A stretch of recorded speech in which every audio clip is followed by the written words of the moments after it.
So in this video, I'm going to show you how to repair these broken air conditioning lines that are in the rear of your intake on your GMC Acadia, Saturn Outlook, Chevy Traverse, Buick Enclave.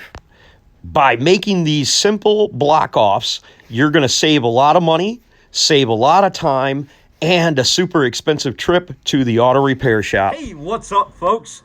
So in this video, I'm going to show you just some super money saving tip on repairing your AC line. And the number one cause that happens in these Buick Enclaves, Chevy Traverse, GMC Acadia, Saturn Outlooks. Now, I'm not going to show you how to refill the air conditioner. I'm not going to show you how to take the intake off because I'm not certain that you need to have the intake off to do this. It was helpful.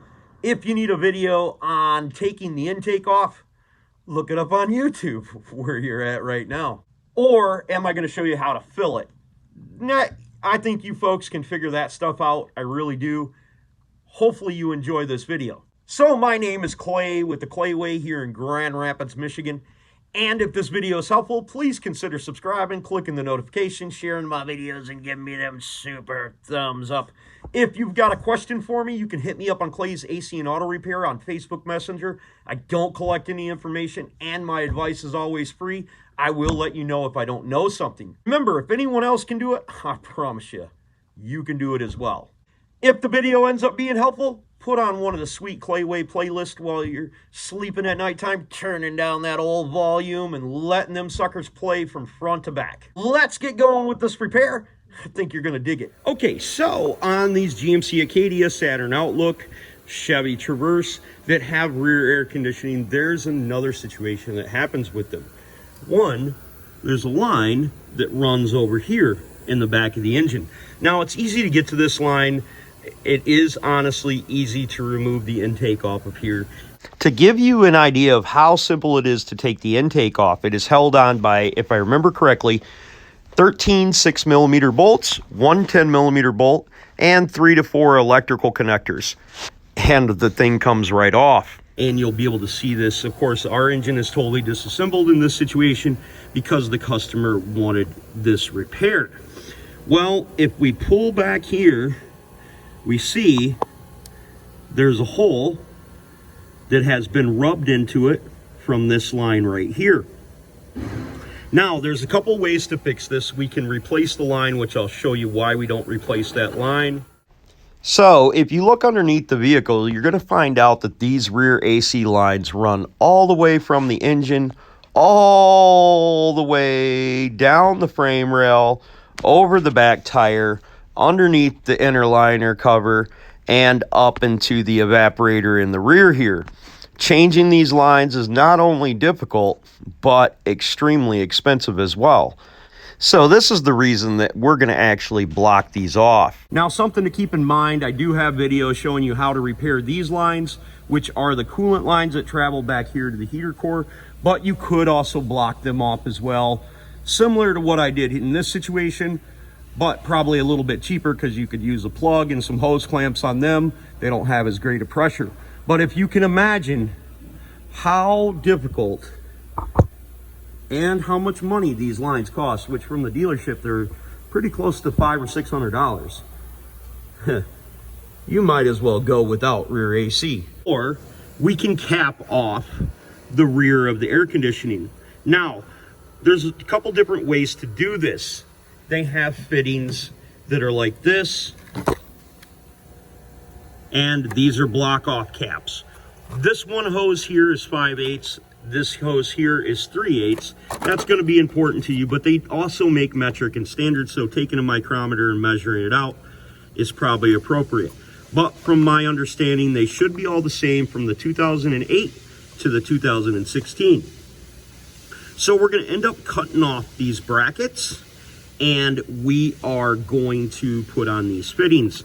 Now, preferably, and I hope I can do it. I don't know if I have enough space, but it looks like I do. I'm going to cut it off here and leave it connected here, and the same down there as well. The reason that I'm going to do that is so it doesn't destroy these lines for later. Unfortunately, using this style connector makes me to where I have to cut this off. if I had a couple days to wait to do this job, I could actually order block offs from the internet and block these off, and then I wouldn't have to cut these out. But in this situation, because time is of the essence, I'm gonna have to cut these off. So I'm gonna cut these off and I'm gonna put these on there. And if you look inside this package right here, they're gonna have a brass fitting. This is what's called a compression fitting. And this will compress onto the line and block it off so it doesn't allow air to escape once they're reconnected. Now we're gonna go in and we're gonna cut it right above the hole that's in there so we can fit our fitting on there. I'm gonna use this style cutter to cut the 5/8 line, and I can use a ratchet style cutter to cut the other one. If you don't have this style cutter, you can use a Sawzall and cut this, or a hacksaw. You just wanna make sure you cut it square and straight. We put our cutter on there, we turn it, clamp it down, loose, not really super tight, just enough to where it'll turn, and we sit there and spin it, and every couple 2 to 3 turns we tighten down the cutter a little bit, and then we do that until we cut through the line completely. All right, so what we've got here is we've got a little bit of dielectric tune-up grease. We've got some WD-40. You can use either one of these for one of the steps on doing this.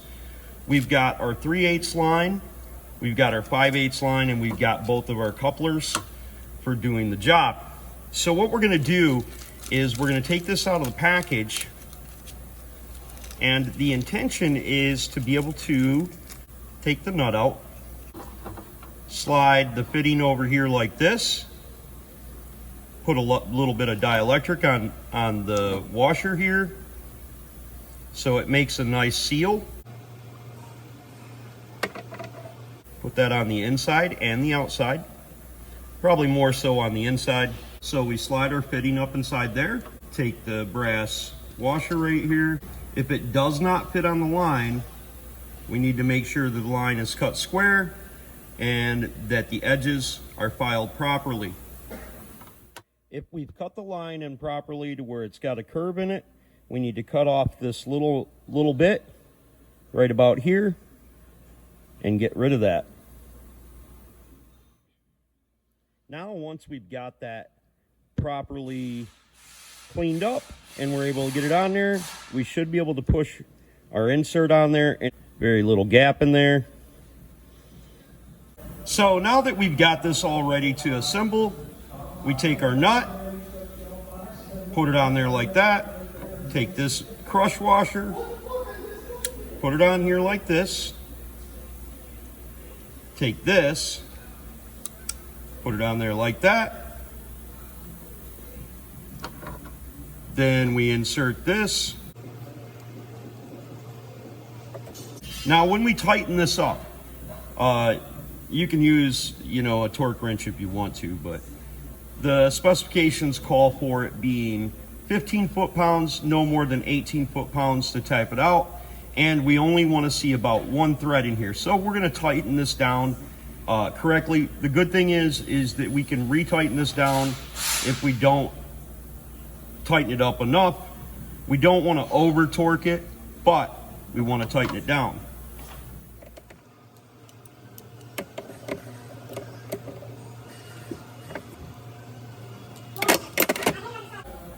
There's one that's fixed. Now we'll do the other side and reinstall them. Keeping with show code, but not only to show you how to fix something, but why you're fixing it and why it works. Now, by putting the washer in there with the concave edge pointed towards the nut, when we screw it down and tighten it down, it spreads out inside there. And then this helps with keeping it sealed, even though the brass fitting would probably be just good enough for that as well. This is my 5/8 line, and I can't see any threads, so that's good and tight, and I like that. This is my 3/8 line, and I can just about see a little bit of thread, but for the most part, it's down inside the nut. Now, before we go to reinstall these, we're going to take dielectric grease and we're going to put it on our little washers right here to make sure that we don't have any leaks there. And then they'll be ready for reinstallation.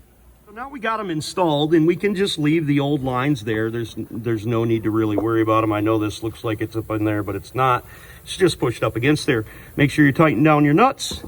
And we're going to put this all back together and make sure it works. And on this line right here, we're actually going to take some of this right here, conduit cover, and we're going to put it over the top of there so it doesn't rub through. You could obviously use duct tape or something, because this is going to sit here and rub on this fitting right here, which is probably going to ruin this line, which I'm assuming is a power steering line. Not certain. So we'll make sure we cover that so when that sits there and vibrates on the engine, it doesn't rub through that other line, creating more problems that we have to figure out and diagnose. But that does make more videos, so, you know. Well, that worked out great. Thing blew ice cold, put some Freon in it, and we were good to go. Hopefully this video helped you. Remember, if anyone else can do it, I promise you, you can do it too. If you would, consider subscribing, clicking the notification, sharing my videos, and giving me them sweet old thumbs up. And if you got a question for me, you can hit me up on Clay's AC and Auto Repair on the Facebook Messenger. You can also, if you want to help the channel out a lot, you can turn down the volume on your old computer at nighttime, open up the Clay Wave, put on one of my really long playlists, and let them suckers play from front to back. God bless you folks. Have the best of days.